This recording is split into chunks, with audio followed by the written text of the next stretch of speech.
2009 பிறகு வரை அந்த டீலிமிட்டேஷன் ப்ராசஸ் பண்ணும்போது அந்த தொகுதியானது முதலில் வந்து ஒரு ரிசர்வ்டு தொகுதியாக இருந்தது. 2009 வந்து அது வந்து ஓபன் தொகுதியாக ஆனது. அதன் காரணமாகத்தான் அப்பொழுது ராஜா அங்க இருந்தவர் நீலகிரிக்கு ஷிஃப்ட் ஆனார்.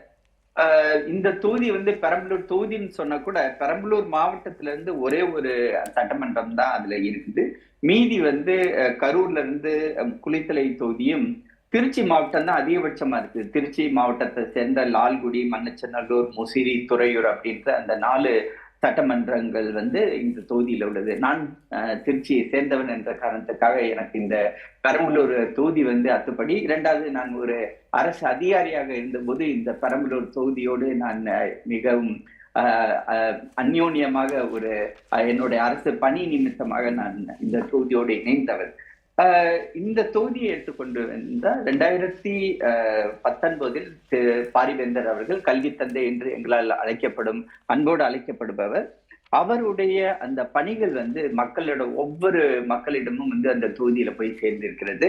அவருக்குன்னு தனிப்பட்ட ஒரு செல்வாக்கு அந்த தொகுதியில உள்ளது. ஏன் அதை நான் சொல்றேன் அப்படின்னா, 2019 வந்து அவர் திமுக கூட்டணியில நின்னது போது அவருக்கு 6,83,697 ஓட்டுகள், அதாவது 62% வந்து கிடைச்சது. ஆனா அதை நீங்க அதுக்கு முன்னாடி நடந்த தேர்தலோட பாத்தீங்கன்னா 2014 கிட்டத்தட்ட வந்து அங்க தனியாக அவர் களம் காணக்கூடிய ஒரு நிலைம்தான். அது பாஜக கூட்டணியோடு இருந்தால் கூட 2,38,887 ஓட்டுகள், அதாவது 23.4%. அது அதாவது கல்வி தந்தை பாரிவேந்தர் அவருக்காக உள்ள அந்த வாக்கு வங்கி. அவர் வந்து நாளைக்கு சுயேட்சையா நின்னா கூட அந்த வாக்கு வங்கி அவர் தக்க வைத்துக் கொள்வார். அப்படியாப்பட்ட ஒரு சூழ்நிலையில் இப்பொழுது வந்து பாஜகவோடு அவர் இணைந்துள்ளார். பாஜகவுடைய சின்னத்தில் வந்து அவர் போட்டி போடுகிறார். மக்கள் அனைவருக்கும் மிகவும் பரிச்சயம் வாய்ந்தவர். எந்த நேரமும் அவரை அணுகலாம். அவர்களுடைய சொந்த பிரச்சனைகளாக இருந்தாலும் சரி, அவர்களுடைய வீட்டில் உள்ள பிரச்சனைகளாக இருந்தாலும் சரி, அவர்களுடைய கல்வி சம்பந்தப்பட்ட வாக்காளர்களுக்கு வந்து கல்விக்காக அவர் மாதிரி யாருமே செஞ்சதில்லைன்னு சொல்லுவோம் நாங்க.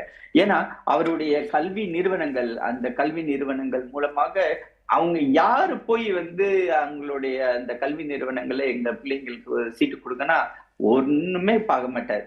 எந்த தொகுதி? பெரம்பலூர் தொகுதி, இந்த சீட்டு இலவசமான சீட்டு. அதே மாதிரி பாத்தீங்கன்னா அங்க வந்து உயர்கல்வி திட்டத்துக்காக ஒரு 118 கோடி ரூபாய் அவர் சொந்த பணத்துல செஞ்சிருக்காரு.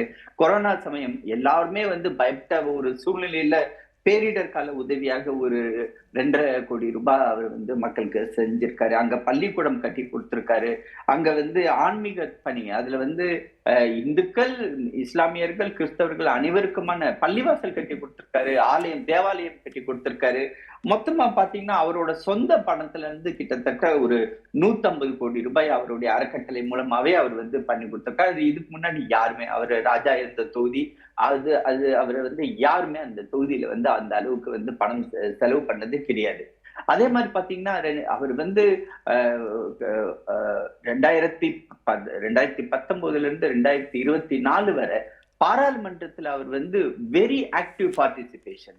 அவர் வந்து எழுப்பிய கேள்விகள் வந்து 268 கேள்விகள். கிட்டத்தட்ட அவர் வந்து டாப் பிராக்கெட்ஸ்ல பாத்தீங்கன்னா முதல் ஒரு 10 எம்பிகளுடைய லிஸ்ட்ல வந்து பாரிவேந்தர் அவர்கள் இருப்பார்கள். அதே மாதிரி பாத்தீங்கன்னா அவருடைய பங்கு பெற்ற விவாதங்கள் 39 விவாதங்கள்ல பங்கு பெற்றிருக்கார். தனிநபர் மசோதாவே 2.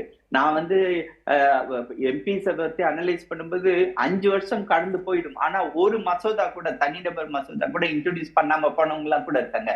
ஈவன் விவாதத்துல பங்கு பெறாம வெளியில போனவங்க கூட இருக்கிறாங்க. வருகை பதிவேடு 62% சாலிடா அவர் வந்து வச்சிருந்தாரு. இடையில வந்து கொரோனா பீரியட்ல வந்து பாராளுமன்றமே நடக்கல, அது எல்லாருக்குமே தெரியும். முக்கியமான ஒரு விஷயத்துல வந்து நான் இங்க வந்து நான் சொல்ல விரும்புறது வந்து அவரோட சாதனைன்னு சொல்வேன். ராஜா வந்து அங்க இருக்கும்போது பெரம்பலூர் வந்து ரயில்வே மேப்ல கனெக்ட் ஆகாத ஒரு மாவட்டம். அந்த மாவட்டத்துல பாத்தீங்கன்னா அரியலூர், பெரம்பலூர், துறையூர், நாமக்கல், இத வந்து ஒரு லிங்க் எடுத்து ஒரு ரயில்வே லைன் போடணும்ன்றது வந்து அங்க உள்ள மக்களுடைய ஒரு 60-70 வருட ஒரு அபிலாஷை. ராஜா வந்து அதுக்கு வந்து முயற்சி பண்ணாரு. ஒரு சர்வே வந்து நடந்துச்சு. நான் ராஜாவுடைய தனி அதிகாரியாக இருந்ததுனால மற்றும் நான் வந்து அப்ப அரசியல்ல வர்றதுக்கு முன்னாடி நானும் ஒரு ரயில்வே துறையோட அதிகாரியாக இருந்த காரணத்தால அது வந்து நாங்க பண்ணோம். பட் அது வந்து ஃபெயிலியர் ஆச்சு. அதுக்கு பிறகு வந்து கிட்டத்தட்ட 10 வருடமா யாருமே அதை பத்தி யோசிக்காத சூழ்நிலையில ஐயா அவர்கள் வந்து அதை வந்து எடுத்து டெல்லியில வந்து அதுக்குரிய ரயில்வே அமைச்சரை பார்த்து மீண்டும் பெரம்பலூர் தொகுதியை வந்து இந்தியாவுடைய ரயில்வே மேப்ல சேர்க்கணும் அப்படின்றதுக்காக அதை வந்து சேர்க்கிறதுக்குரிய எல்லா பூர்வாங்க நடவடிக்கைகளும் அவர் எடுத்துட்டார். இந்த ஒரு சாதனை போதும் அவருக்கு வந்து மக்கள் மீண்டும் மீண்டும் வந்து அவருக்கு ஓட்டளிப்பதற்கு. அரியலூர், பெரம்பலூர், துறையூர், நாமக்கல் இந்த புதிய இருப்பு பாதை அங்க வந்துருச்சுன்னு வச்சுக்கோங்களேன். சரக்கு போக்குவரத்தா இருந்தாலும் சரி, ஒண்ணு இப்ப அவங்க அரியலூருக்கு போறாங்க, இல்ல திருச்சிக்கு வராங்க, அப்படி இல்லாட்டினா அந்த சைடு விருத்தாச்சலத்துக்கு போறாங்க. இப்ப அங்கேயே அவங்களுடைய லோக்கல் பிளேஸ்ல இருந்தே இல்லாட்டினா இந்த சைடு சேலத்துக்கு போவாங்க.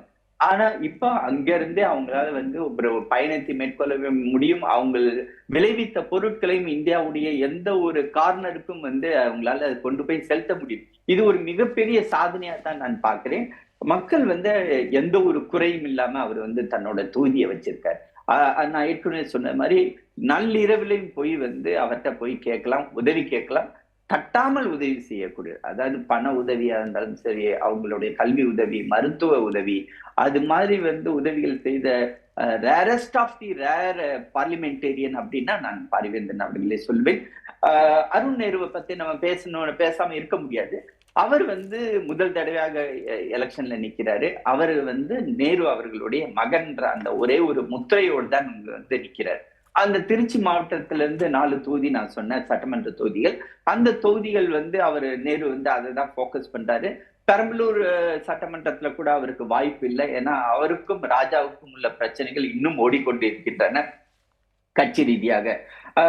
அடுத்தது அதே இதுல பாத்தீங்கன்னா கரூர் எந்த அளவுக்கு வந்து அவருக்கு வந்து கரூர் மாவட்டத்தில் உள்ள ஒரு தொகுதி, குளித்தலை தொகுதி எந்த அளவுக்கு அவருக்கு யூஸ்ஃபுல்லா இருக்குன்றதும் தெரியல.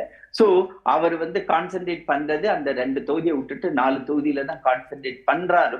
இருந்தாலும் அவரால் வந்து பாரிவேந்தருக்கு பக்கத்தில் கூட நெருங்க முடியாத ஒரு சூழ்நிலை தான் வந்து நாங்கள் பார்க்கிறோம். சந்திரமோகன்ற ஒரு அதிமுக வேட்பாளர் யாருன்னு கூட, நான் அங்கிருந்து வந்தவன், யாருன்னு கூட தெரியாத ஒரு சூழ்நிலை தான் இருக்குது.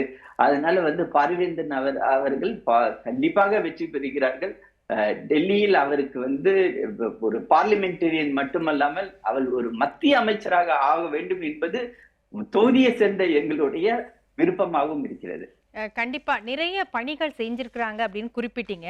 இப்ப தேர்தல் வாக்குறுதிகள்லாம் என்னென்ன 2019 கொடுத்தாரோ அதெல்லாமே அவர் செயல்பாட்டுக்கு செய்தார் அப்படிங்கிறது ஒரு குறிப்பிடத்தக்க விஷயம். அடுத்து சொந்த நிதியில செஞ்சாங்க அப்படிங்கிறதும் ஒரு கவனிக்கப்படக்கூடிய விஷயம். தொகுதிக்குன்னு நிதி ஒதுக்கீடு பண்றதுலயே பல வேலைகள் நிலுவையில் இருக்கும் போது சொந்த பணத்திலேந்து செய்யறது அப்படிங்கிறது ஒரு முக்கியமான விஷயம். திருச்சியில அந்த பக்கத்துல இருக்கக்கூடிய SRM மருத்துவமனையா இருக்கட்டும், ஒரு சாதாரண ஏழை எளிய மக்கள் உடனே அணுகிற அளவுக்கு உயர்தர சிகிச்சை அப்படிங்கிறது ஒரு கனவாவே இருக்கும். ஏழை மக்களுக்கு வந்து உயர்தர சிகிச்சையில கொடுக்கணும், உடனே கிடைக்கணும் அப்படிங்கிறது அந்த கனவை நினைவாக்கியவர். அது வந்து அவருடைய செயல்பாடுகள், என்ன வாக்குறுதிகள் நான் கொடுத்தேன், என்னெல்லாம் வந்து நான் செய்திருக்கின்றேன் அப்படிங்கிறத ஒரு மலராவே, ஒரு புத்தகமாவே வெளியிட்டு இருக்கிறாரு. அதுலேயே நிறைய விஷயங்கள் குறிப்பிட்டிருக்கிறார்.